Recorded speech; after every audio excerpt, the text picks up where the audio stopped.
Okay, Assalamualaikum warahmatullahi wabarakatuh. Berjumpa lagi kita di dalam rancangan Nukilan Misteri. Okey, untuk episod kali ini aku akan membawakan satu kisah yang berkaitan dengan penuntut di universiti, yang berkaitan dengan rumah sewa lah. Jadi sebelum aku lanjutkan penceritaan kita untuk kali ini, aku nak minta jasa baik korang untuk like video dan subscribe channel aku ini. Okey, terima kasih. Okey, tanpa melengahkan masa, jom kita mulakan dengan cerita kita pada kali ini. Okey, untuk kisah kita pada kali ini, aku nak membawakan kisah mengenai rumah sewa, iaitu rumah sewa Tok Mok. Okey, kisah ni dia bermula dengan 3 orang penuntut di salah sebuah universiti di tanah air, iaitu Along, Mira dan Ayu, di mana di universiti mereka bila penuntut tu berada di tahun 3, pihak universiti sudah tidak lagi menyediakan kampus kediaman untuk diorang. So diorang ni kena cari rumah sewa baru lah. Jadi nak tak nak, diorang terpaksa lah cari rumah baru. Jadi ketika diorang dalam proses mencari tu, diorang terperasan satu iklan, di mana iklan tu dia mengatakan ada rumah kosong lah. Jadi tanpa berlengah, diorang semua pergilah tengok keadaan rumah tu. Rumah ni terletak di satu perumahan macam taman lah.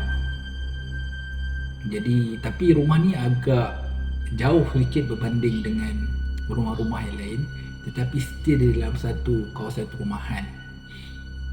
So bila diorang sampai ke rumah tu, apa yang mengejutkan diorang, rumah tu nampak seperti sedikit terbiar, tetapi disebabkan diorang tak ada pilihan, sebab diorang dah cuba cari merata-rata tapi tak ada kekosongan rumah sewa, diorang pun decide untuk ambil je lah, untuk setuju untuk menyewa di rumah tu.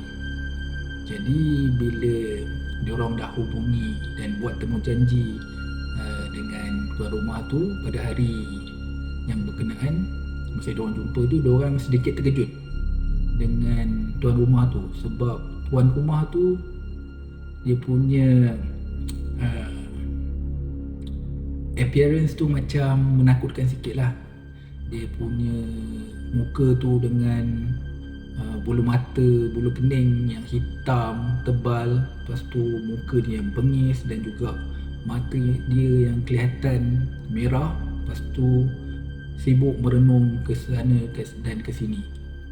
Tapi apa yang lebih menakutkan, owner rumah ni dia asyik memandang tepat kepada si Ayu ni. Tapi mujurlah pertemuan diorang tu singkat je. Owner ni ataupun dikenali dengan Tok Mok, dia lepas ambil duit sewa rumah tu, terus dia bergerak, dia beredar lah. Jadi diorang pun pulang ke kampus dan terus mengemas lah untuk proses perpindahan daripada kampus ke rumah sewa. So selang beberapa lama, lebih kurang selepas sebulan diorang duduk di rumah sewa tu, mula nampak tanda-tanda yang dekat rumah tu ada terdapatnya gangguan. Diorang bertiga ni seringkali macam di dalam rumah tu, diorang dapat rasakan ada macam kelibat yang kadang-kadang muncul di setiap sudut di rumah itu. Tapi apa yang lebih memeranjatkan diorang, jelmaan tu dia menyerupai rupa Tok Mok, iaitu owner rumah tu lah. Kemuncak kepada gangguan ini ialah pada suatu malam tu, si Along dengan Mira ni, diorang berdua nak pergi ke dapur untuk pergi minum. Jadi masa nak pergi ke dapur tu, dia akan melalui bilik si Ayu ni. Jadi ada bukaan kecil kat pintu tu, diorang boleh nampak lah Ayu tidur dalam tu. So masa diorang nak melintas tu, dari ekor mata diorang tu, diorang terperasan yang si Ayu ni macam ada orang peluk dia masa dia tidur atas katil tu. Jadi untuk pastikan apa yang diorang nampak ni, diorang intai lah.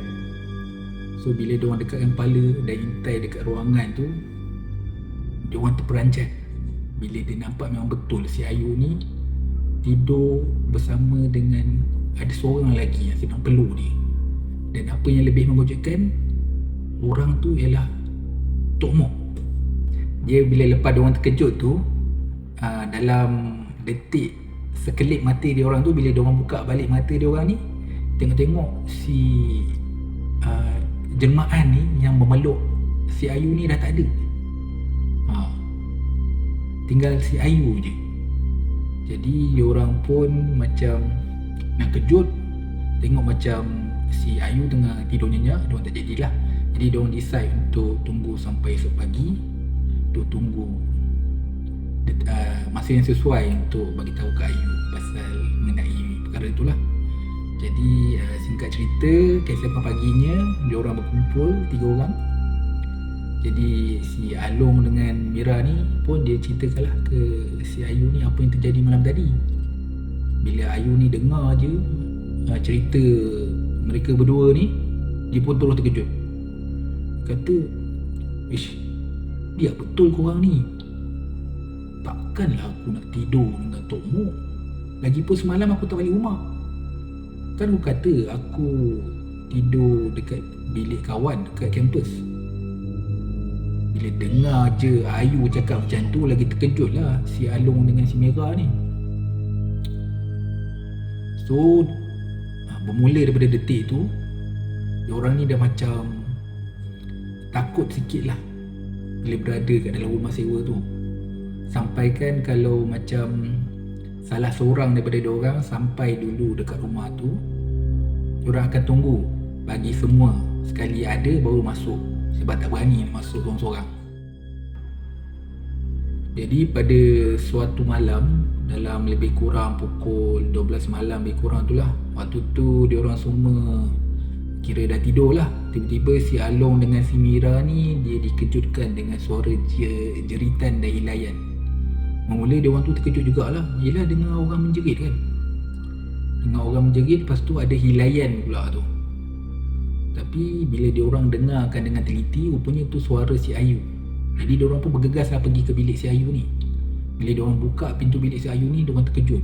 Bila diorang dapati si Ayu ni dia terlentang ke atas katil dia, tapi mata dia tu tinggal mata putih je. Lepas tu badan dia ni macam keras kaku, cuma dia je menjerit dan mengilai macam tu. So diorang ni dalam panik-panik diorang tu pun diorang sempat jugalah baca ayat Quran apa yang diorang hafal kan. Jadi diorang berdua pun bacalah dekat si Ayu ni. Alhamdulillah, lepas diorang baca tu nampak macam si Ayu ni nak pulih lah kan. Tapi sangkaan diorang meleset. Lepas diorang berhenti membaca, si Ayu ni jadi lebih agresif. Tiba-tiba bangun, terus jerit dan mengilai lagi.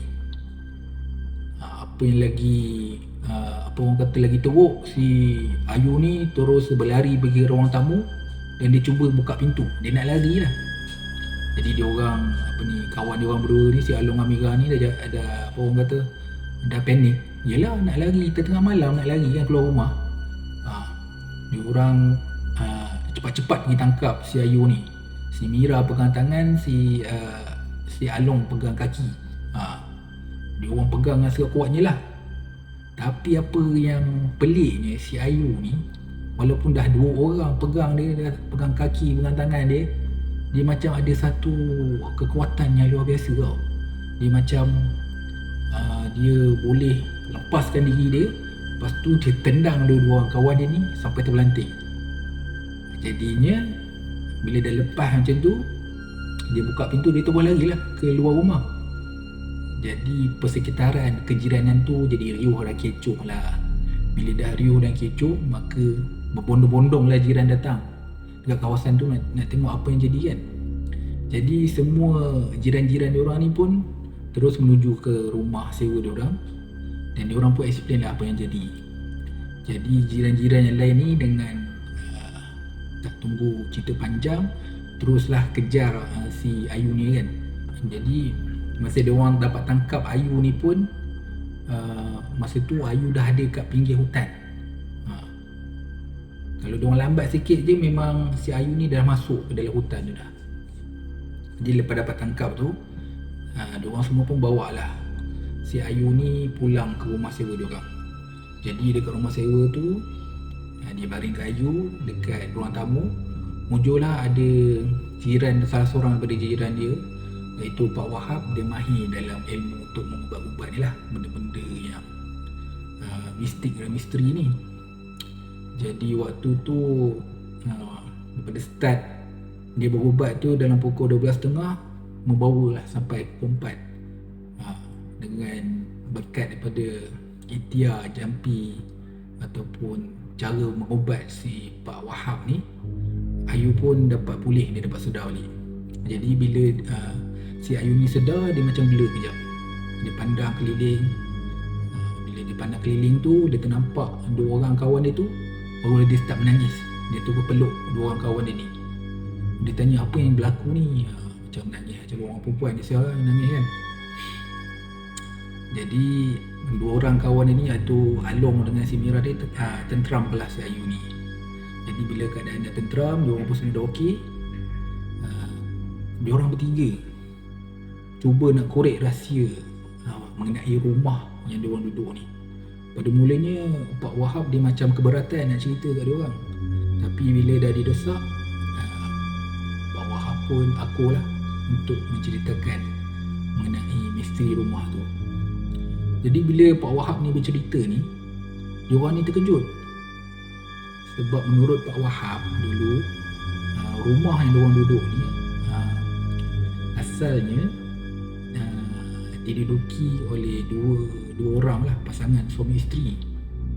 Seorang tu dia berumur sikit dan seorang tu muda. Maknanya lelaki ni dia kahwin dengan perempuan muda lah. Dia dekat rumah tu, si lelaki ni dia mati bunuh diri sebab dia kecewa. Isteri dia tu, rupanya isteri ni isteri muda. Isteri dia ni lari ikut lelaki lain. Jadi dia kecewa, dia bunuh diri. Dan part yang memeranjatkan dia orang ni, lelaki yang bunuh diri ni ialah Tok Mok tu. Jadi berbalik-balik kepada masa diorang bayar duit deposit tu, masa diorang serahkan duit tu, diorang serah kepada Tok Mok. Jadi macam mana kan, macam nak kira kan Tok Mok dah meninggal. Dah jadi misteri lah kat situ kan, siapa yang diorang lupa. Dan jelas Pak Wahab lagi, bila Pak Wahab dia ternampak si Ayu ni, barulah dia dapat kaitkan kenapa Ayu ni dirasuk. So untuk pengetahuan korang, sejak diorang bertiga ni duduk dekat situ, orang yang paling banyak diganggu ialah si Ayu ni. Nak kirakan si Along dan Mira ni, diorang kena ganggu juga, tapi tak seteruk dan sebanyak Ayu. Ayu sampai ada jemaah Tok Mok tu peluk dia. Rupanya Pak Wahab ni cakap, bila dia nampak dia tengok muka si Ayu ni, muka si Ayu ni tak tumpah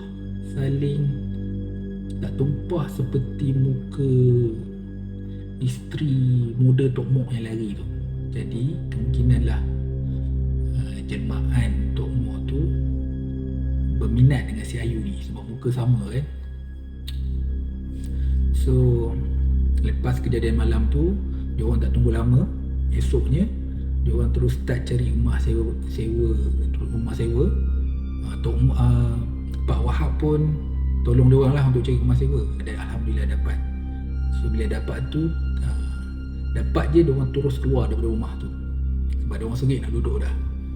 Jadi bila dah jadi insiden macam ni, si Along, Mira dengan Ayu ni, diorang macam nak dapat iktibar lah. Maknanya lepas ni kalau nak sewa rumah, diorang kena selidik betul-betul rumah tu, siapa yang duduk, apa yang pernah berlaku kat rumah tu, supaya tidak berlaku lagi kejadian yang macam diorang alami ni. Sekian.